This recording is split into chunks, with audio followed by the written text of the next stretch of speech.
Hello and welcome to the latest edition of the Concilio Better Places podcast, where I'm absolutely delighted today to be joined by Patrick Scally, who is the Chief Executive of the Hackney Wick and Fish Island Community Development Trust. And I did remember it without looking at my notes. Well done. Welcome to the podcast. Thanks for having me, man. Patrick, I thought it was probably best we start with just a little bit about your career and how you've ended up in the position that you have. So well, thanks for having me on. Yeah, I really appreciate it. Great to see you. So my background, I did music for a really, really long time. So I grew up in the East Midlands in a small town called Horncastle, which is about 20 miles outside Lincoln, like old market town. Yep. But my family's from London, but I didn't grow up here. And just very normal kid life. But kind of late in my secondary school time, I guess the internet started picking up. Laptops started picking up, like technology to make music started picking up, and so I could make songs in my bedroom, and so that became my my passion and the thing I wanted to do for the rest of my life, really. And so I spent the best part of I went to uni, did music technology, which was fantastic. Kind of I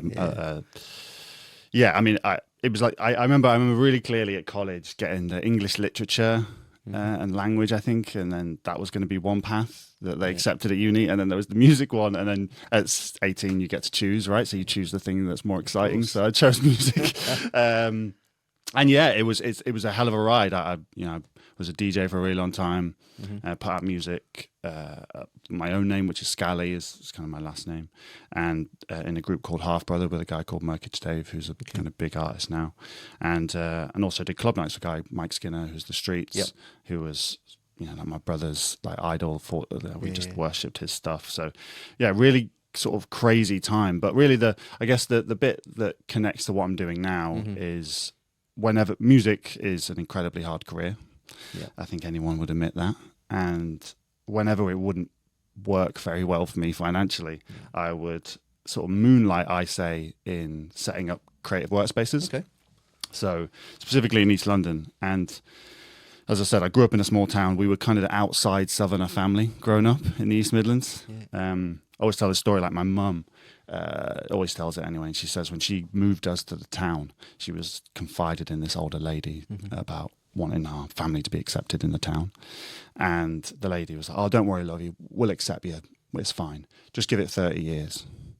So it was that sort of classic, we'll take you, but prove yourself first. There's a lot here about generational families and stuff. And that was something that I think we always kind of felt slightly outside. So I always wanted to feel inside in something.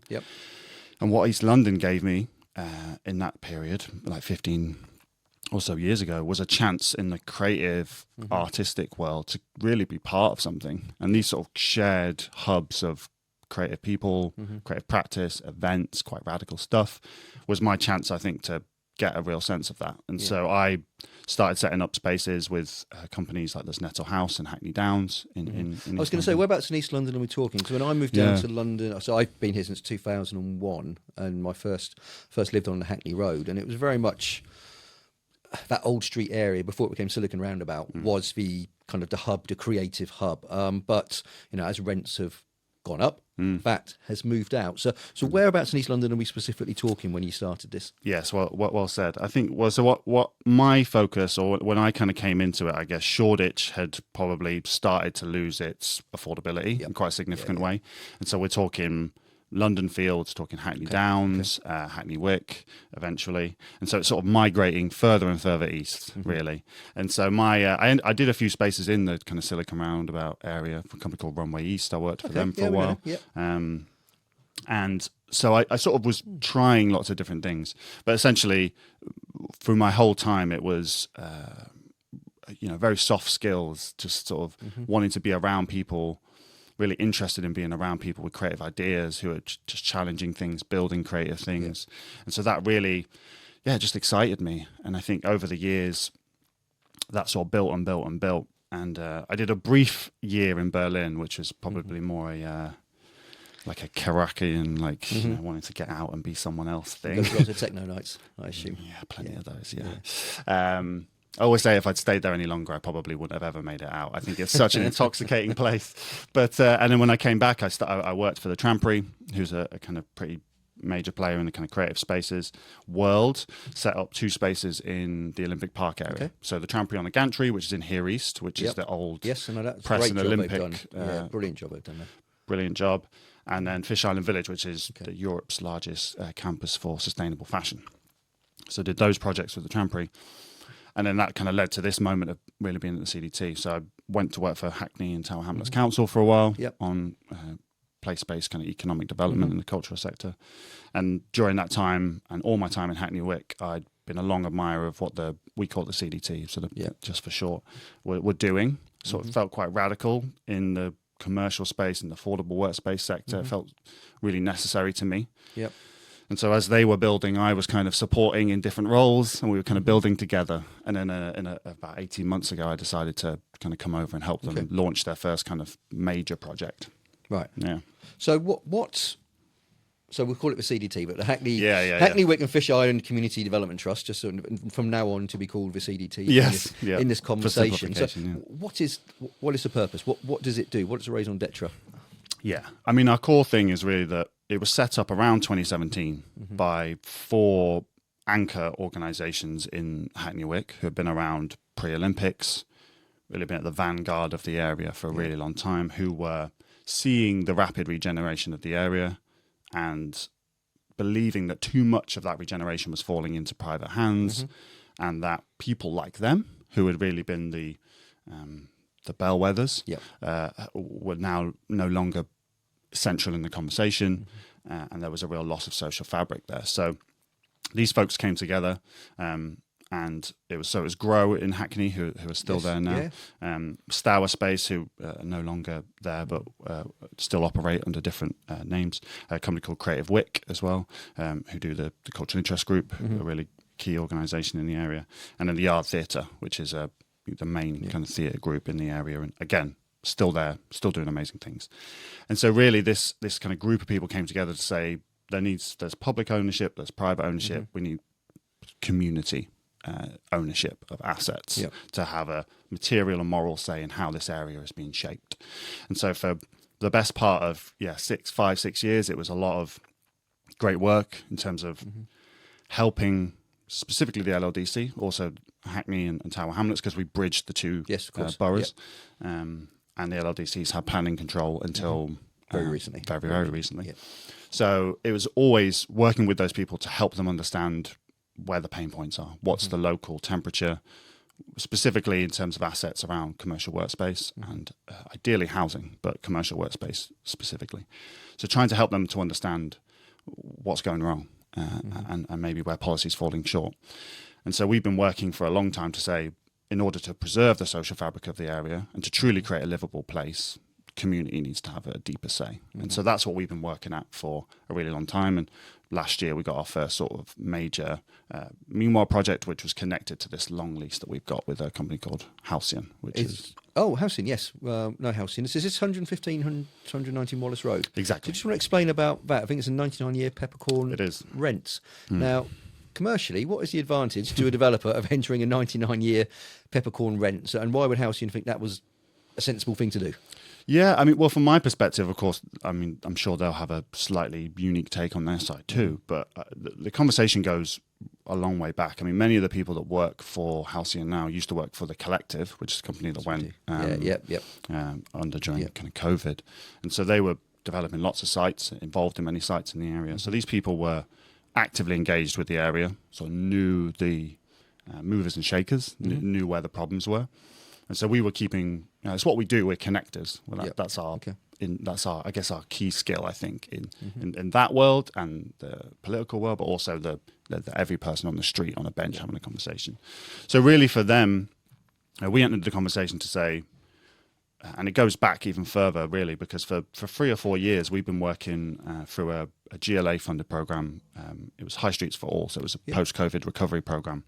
We won a grant to do a circular economy high street, which was Hackney Wick, if anyone knows it, doesn't have a traditional high street. It's, the industrial makeup is very prevalent. Hackney Wick and Fish Island interchangeable in terms of how you described them, or not? Because I immediately, in my mind's eye, went to Fish Island more than what I would call Ramsgate. But is it one amorphous place, or? I think it depends who you talk to. I think if you've been in the area a long time, there's a quite significant brand of HWFI, Hackney Wick and Fish Island, and I think they've always sort of seen themselves as close, and if not the same thing. I think to your person who's moved into the area, they see them as very different. I think Fish Island, estate agents are probably branded, and estate agents certainly, yeah. So like even here east, like I would call here east kind of Hackney Wick, even though it's above, it's on the canal, it's on the other side. It's on the other side, so but people would go like, it's Stratford, but I'm like, that's not Stratford to me. But I'm sure there's someone out there who can give me a logical reason for why it is. So I think all of these things are kind of, it's more of an identity thing. And it's what we use it as an identity thing to sort of talk about this idea of when, before the change, it really was a kind of unified area of people who were slightly bohemian, slightly different, free thinking. And I think that's the spirit of the place. So we were, exactly. So we were looking at, we worked for ages with the local community to understand what the biggest issues were in that moment. And one of them was around climate change. And that kind of came through very clear to us in all the work we'd done for a while.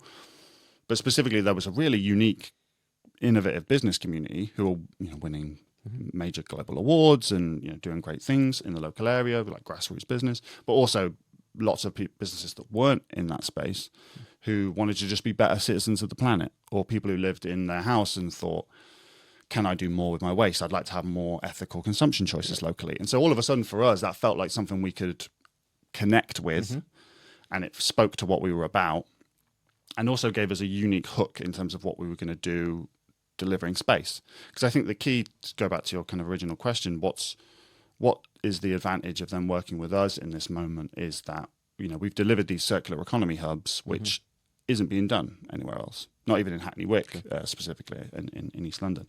So these physical pieces of space where this really a bleeding edge of the economy is kind of coming together and doing amazing things, to them is like a really unique selling point for their development to have that happening, and to, if we think about de-risking, I mean, the fact that we were able to get, a 10,000 square foot building 100% occupied within a couple of months at a below market rent, but not a dirt cheap market rent, if I'm being truthfully honest. That's an incredible signal to that developer. And I think ultimately for them, that with a co-living development, I think, and looking at their other developments they have, their ground floors are very different, but they recognised the need for something that was really locally rooted in Hackney Wick. I think if they come and done something which was identical to their other sites, or so it's creating that sense of place. Absolutely. Or not creating, it is using what is already there. It always amazes me on the amount of new build, large developments. I can picture a number we've worked on across London where the ground floor spaces are still empty 4, 5, 6 years after being built. Now, you could argue about inflexibility of local authority planning policies. It means they have to be certain uses.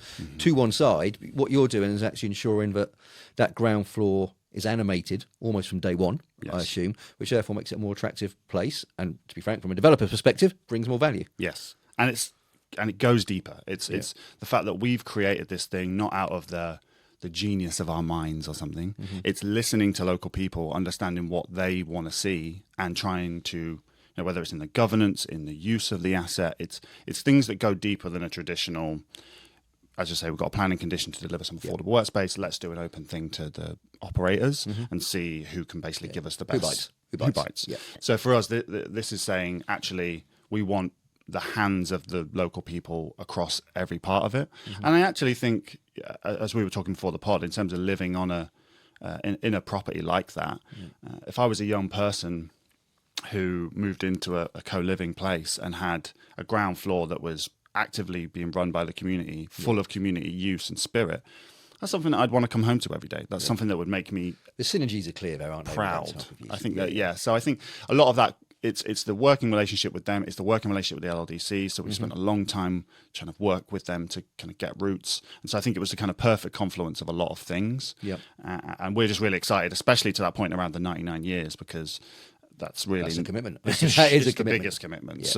It all of a sudden makes us be able to think really radically about, yes, how's this space going to run? Like, who gets to say how things are decided and changed and shaped? Where if we were working on a 1 year or even a 5 year, very difficult. Very difficult. So did the trust play quite a role in the Hackney Wick kind of central master plan as well? How did you get involved in that? And kind of what advice would you give to? I mean, you're quite unique as a trust, but there are lots of community stakeholder groups who aren't a trust who also want to get involved. And how would you go about that? How would you say it's best for local people to influence local authorities when they're creating these master plans? Yeah, well, I think one of our unique things is that in terms of our team and in terms of our non-executive directors and the fact that everyone is genuinely from the local area and working on it, it means that our reach is really quite deep, and the length of time that reach has been happening has been really deep. So there's trust there. So I think with the councils, it's something whereby we have those open lines. Everyone has an open line. If you want to go and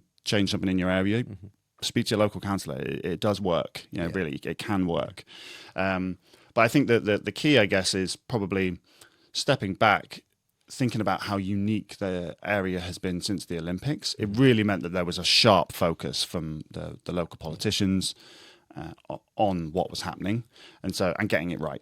So I think for us, a key thing we worked on was the Creative Enterprise Zone, which was it's a GLA initiative that's it's all over London now. And I actually ended up leading on the Hackney Wick one myself when I was at Tower Hamlets and Hackney.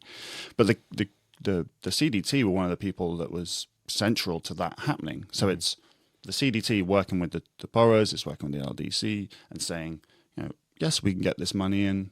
Yes, this is what it could change. But actually, while we're doing this, if the program only lasts 5 years, what's the legacy after 5 years? Yeah. Don't wind it down. Could you actually build more robustness in a community organisation like a trust to have these things go on for much longer? And I think that's the thing, that putting that front and centre in a lot of conversations has been what's helped us to have that proliferate. And now it's the fact that we're doing the Loop, which is our circular economy hub, and our textile reuse hub. What does that actually mean, the Loop? So what does the hub do? Yeah. So the hub, so we call it a circular economy hub. Yep. And again, it's one of the demonstrator projects as part of the GLA program that I mentioned, but also as part of the LLDC's SHIFT program, which is the Future Industries Demonstrator, which is Shared Prosperity, UK Shared Prosperity funding. So the stuff that kind of replaced levelling up. And so we basically got this meanwhile site, which is going to be the future site which we're developing on, so on Wallis Road, a kind of empty warehouse. And for a long time, we've been working on this idea of how can we create infrastructure in the local area to have this circular economy movement really pick up. And so a lot of that work was around, what does it take for a business, a small business, to enter this space and grow. And so a lot of that is around shared capacity, shared facilities, quite common stuff, but also some unique things and things that we learned, especially by doing it. So I can go into those. But I think essentially how I look at it is, we've done the spit and sawdust version of bringing light industrial space back to Hackney Wick, which again has completely disappeared. You mentioned earlier the fashion. I can't remember the statistic used. Is it the largest? Yeah, so Europe's largest campus for sustainable fashion was the Trampery Fish Island Village. Yeah, right. So that's it's about 50,000 square feet. But again, when you look at that, it's not major fashion production. So it's a lot of design, sure, but you're not going to go there and find people crowded around pattern cutting tables. So whereas we're actually at the Loop, we have companies who are around machinery, making noise, breaking things down, waste, and turning it into new products. So whether it's plastics into new products, whether it's spent grains into koji's, fermented sauces and things like that, and garments, even oyster shells into bioconcrete. The list goes on. But essentially, what we've done, like if you come to the Loop, it's a spit and sawdust light industrial space that's cheap. That essentially tries to coalesce all these people into a space to be able to really push the message. And I think that's what it is. It's not the best example of, I'm sure you can go to somewhere like Denmark and Sweden and find these fully integrated, kitted out, amazing sites that, have a lot more funding than us and a lot more time. Again, we got a small amount of funding. We had a year originally to do the project. Right. So you've got to, again, what can you do in a year? Yeah. And so really what I think it actually has done, it's more a psychological thing. It's given a signal out to everyone who's involved in this space to say, here's a place you can go to make your own with limited restrictions. And do you want to do this acceleration of this message together, but with a local organisation like us, rather than just any organisation that co-ops the message. So ultimately what it's been a real strong signal, I think, out to the local business community to say, if you're serious about ESG, if you're serious about climate, and you want to tackle it, we've got companies now in the loop who could genuinely take your waste streams and turn it into valuable things. And we've also, we're creating jobs, we're creating awareness. So really, I think it's it's a nexus for a lot of this new energy and this new economy around circular economy, specifically at a local level. Respective industry, we tended for and won quite a big co-location industrial residential scheme. And before we tendered for it, we were advised by the local authority to go to Fish Island, right? Because it is seen as the one place that has successfully, this was 4 or 5 years ago, successfully integrated industry and residential. How have the two communities, do the two communities mix well? Because a lot of talk about co-location, but it's not actually happening in many places in terms of that mix. How's it working on Fish Island? That's a great question. I think, my read of it, I think it's not as integrated as it could be. I definitely think a lot of people who move into the area now, they do so for that, don't they? Surely they must expect it'd be like moving next to Heathrow and saying there's too many planes. If you moved to Fish Island and complained about light industrial, but I think there's this is a classic psychological thing, though, isn't it? It's like the thing we think we want versus what we end up getting. It's like, I want to be near artists, but do I want to be near artists at 2 a.m. when they're making a scene? And that's not to say that happens, but I think there's definitely and I think this goes back to our reason for being. It's for us to constantly say, to have a unified social fabric, in order to have these worlds combine, there needs to be local people who can speak across the various tables, and break bread. And I think, we brought back a local town hall, non-politically affiliated town hall, but the Hackney Wick town hall, with a company called Wick Award and Hackney Quest, who are two great, amazing local organisations. And again, that is just a World Cafe forum for residents to come in and talk about what's happening in the local area, problems, and solve them together. So that's something where I see the long-term potential of that for us, is to say, well, we can be more responsive to local needs in our spaces and also have that information feed through. But it can also just be the human thing of, you move into a local area and say, how do I meet people? I don't like what's happening here. Am I missing something? You go to that place and a conversation can happen. And I think that there are lots of places for conversations to happen in Hackney Wick. And I think that is the thing which is genuinely unique about it, and I think it's what helps the worlds coexist. But I think you would probably say to the light industrial community, they would say they feel that they've probably been used in many ways in order for these things that aren't supporting them to proliferate. So I think that's where the tensions lie, and that's probably where the difficulties are. So looking forward, you mentioned you started near Silicon Roundabout, Old Street Roundabout, whatever we now call it area, and it's moved out. What strikes me is when you go to the former Olympic Village, now I don't know if we call it the Olympic Village, frankly it's very expensive to live there, and you look at here east and the companies which are coming from there, I assume they are getting quite a lot of investment. Investment means money means prices go up. Can Fish Island and Hackney Wick sustain this almost countercultural view, which a lot of people on the outside looking in would think that's quite an area which is distinct? How is it going to remain affordable for the creative companies and the small startups that you've mentioned? Well, I think that again, it's why I think we're important. I think because we're kind of speaking truth to power a little bit. And you talked earlier about going around neighbourhoods and seeing a lot of vacancy. We have that. If you go around Fish Island today, you'll see a lot of new developments that have got a lot of empty ground floor units that are just concrete grey boxes that have been there for maybe 5-6 years, even in some cases. So you would say, arguably, it's gone. In many ways, people would go, well, if the area is that countercultural, why can't it come up with solutions for stuff like that? But it's out of the hands of the counterculture.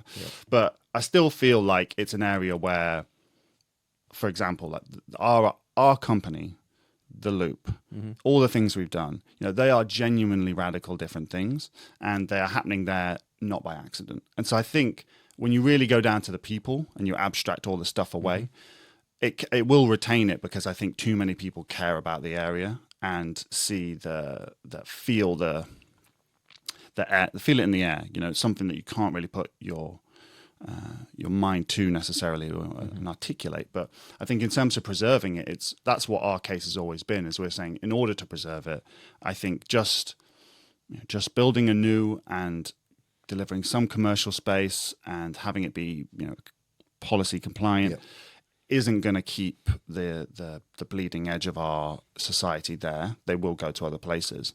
And I think, to be genuinely honest, I even have conversations with our businesses who go, look, if this goes, I will go somewhere else. Like, I'm a mobile company and I'm surviving. So I don't need here. I want here, but only under certain terms. And so I think that's the signal that we keep sending out is, in order for this stuff to be preserved, that needs to be heard, and it needs to be heard quite quickly, because I think we've come a long way in 10 years, 13 years, I guess, since the games now, which is crazy, 2012. And there's a lot more development down the track. But again, the Hackney Wick Central Master Plan has done great for that, because there's a couple of new developments around the station with Notting Hill Genesis and Bow Arts Trust managing those. And we've had the Creative Land Trust, who came about and did their first site in Hackney Wick, and that's been operating for a long time with Cell Studios and Main Yard. So I think ultimately we are probably the best case of lots of different versions of this reality coming to pass. And so as long as we can retain the conditions for that to happen, I think it still will. It's just, I think that the next leg is to be a little bit more thoughtful about what those affordable workspace policies can do in respect to, I think they can do more for the social and the community component, and that's where we're trying to evidence that, essentially. So the loop is working in Hackney. Absolutely. In Hackney Wick. Can that model be exported elsewhere in London, do you think? Absolutely, yeah. I actually, I had Andrew Edkins, who used to be at the UCL Bartlett Institute for Architecture, and when I came back to London after being in Berlin, I was still quite green then in terms of my career. I think I was more of a musician then still than I was whatever I am now. And he came to visit the Fish Island Village site, the campus I talked about, the fashion campus, and being an architect and a very erudite and thoughtful chap, cut through the noise and just said, "Is this just a leveraged bet on London, essentially? Is there anything really secret saucy about this?" And I didn't have an answer for him then. I really didn't. But I did say to him, I was like, if I was in Horncastle and you gave me a large plot of land and said, could you create a product which brings small business together, brings local economy together, I think I could do it.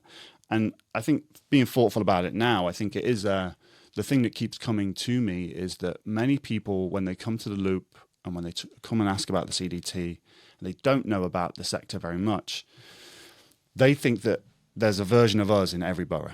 They think we're like a political thing or we're something that's almost constituted. And I have to tell them it's really not a thing, right? But I think it's going to become more of a thing, because I think too many people feel like their neighbourhoods aren't working for them, their voice isn't heard, and they're worried about their future. And I think one of the key things when you worry about your future is, what's one of the key drivers? It's the change in your neighbourhood, and what's changing? It's buildings, it's assets.